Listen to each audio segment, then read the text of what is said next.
பீகாரில் 9 வயது சிறுமி பாலியல் வன்கொடுமைக்கு உள்ளாக்கி கழுத்தறுத்து கொலை செய்யப்பட்ட சம்பவம் அதிர்ச்சியை ஏற்படுத்தியுள்ளது. அரசு மருத்துவமனையில் 6 மணி நேரம் காத்திருக்க வைத்ததால் தலித் சிறுமி உயிரிழந்ததாக கூறப்படும் குற்றச்சாட்டின் பகீர் பின்னணி என்ன?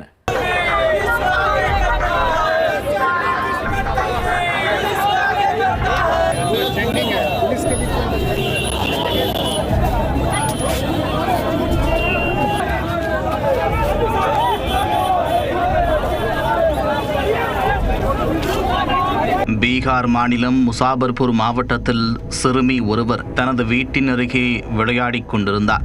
அப்போது 30 வயதான இளைஞர் ஒருவர் அங்கு வந்துள்ளார். அந்த இளைஞர் சிறுமிக்கு சாக்லேட் மற்றும் குர்குரே வாங்கித் தருவதாக கூறி தனியாக அழைத்து சென்றுள்ளார். பின்னர் ஆளில்லாத இடத்திற்கு 9 வயது சிறுமியை தூக்கிச் சென்று வலுக்கட்டாயமாக பாலியல் வன்கொடுமை செய்ததாக கூறப்படுகிறது.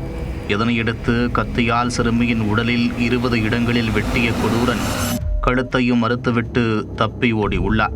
சிறுமியை தேடி அலைந்த பெற்றோர் அவர் குற்றுயிரும் குலையுயிருமாக இரத்த வெள்ளத்தில் கிடந்ததைக் கண்டு அதிர்ச்சியில் உறைந்து போயினர். உயிருக்கு போராடி கொண்டிருந்த சிறுமியை மீட்ட பெற்றோர் முசாபூரில் உள்ள ஸ்ரீ கிருஷ்ணா மருத்துவக் கல்லூரி மருத்துவமனையில் அனுமதித்தனர். கழுத்தில் ஆழமாக வெட்டுக்காயம் ஏற்பட்டதால் சிறுமி பேச முடியாத நிலைக்கு தள்ளப்பட்டுள்ளார். ஆபத்தான நிலையில் இருந்த சிறுமிக்கு அறுவை சிகிச்சை மேற்கொள்ளப்பட்டு தீவிர சிகிச்சை பிரிவில் அனுமதித்து கண்காணிக்கப்பட்டு வந்தார். கடந்த மே 26ஆம் தேதி நிகழ்ந்த இந்த சம்பவம் தொடர்பாக ரோஹித் குமார் என்பவரை போலீசார் கைது செய்துள்ளனர். அவரிடம் தொடர்ந்து விசாரணை மேற்கொள்ளப்பட்டு வருகிறது.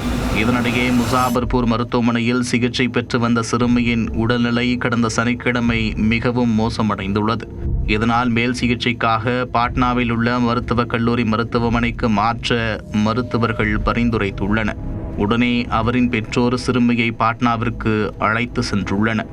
அந்த மருத்துவமனையில் அவசர சிகிச்சை பிரிவில் போதிய படுக்கை வசதி இல்லை என்று கூறி தாமதம் செய்யப்பட்டதாக கூறப்படுகிறது. இதனால் ஆபத்தான நிலையில் உயிருக்கு போராடிய சிறுமி 6 மணி நேரத்திற்கும் மேலாக காத்திருக்கும் நிலை ஏற்பட்டதாக பெற்றோர் குற்றம் சாட்டியுள்ளனர். நீண்ட நேரத்திற்கு பிறகு பாட்னா மருத்துவமனையில் சிறுமி அனுமதிக்கப்பட்டுள்ளார். ஆனால் ஞாயிறு அன்று அந்த சிறுமி சிகிச்சை பலனளிக்காமல் பரிதாபமாக உயிரிழந்தார். இதற்கு மருத்துவமனை நிர்வாகத்தின் அலட்சியமே காரணம் என்ற குற்றச்சாட்டும் எழுந்துள்ளது. இந்த சம்பவம் பீகாரில் பெரும் அதிர்வலைகளை ஏற்படுத்திய நிலையில் எதிர்க்கட்சிகள் கடும் கண்டனம் தெரிவித்துள்ளன.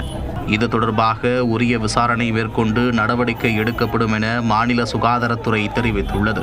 பாலியல் வன்கொடுமை செய்து கழுத்தறுக்கப்பட்ட சிறுமிக்கு உரிய நேரத்தில் சிகிச்சை அளிக்காததால் அவர் உயிரிழந்த சம்பவம் பீகாரில் அதிர்ச்சியை ஏற்படுத்தியுள்ளது. சம்பந்தப்பட்ட மருத்துவமனை நிர்வாகிகள் மீது நடவடிக்கை பாயுமா? தலித் சிறுமியின் மரணத்தில் நீதி கிடைக்குமா?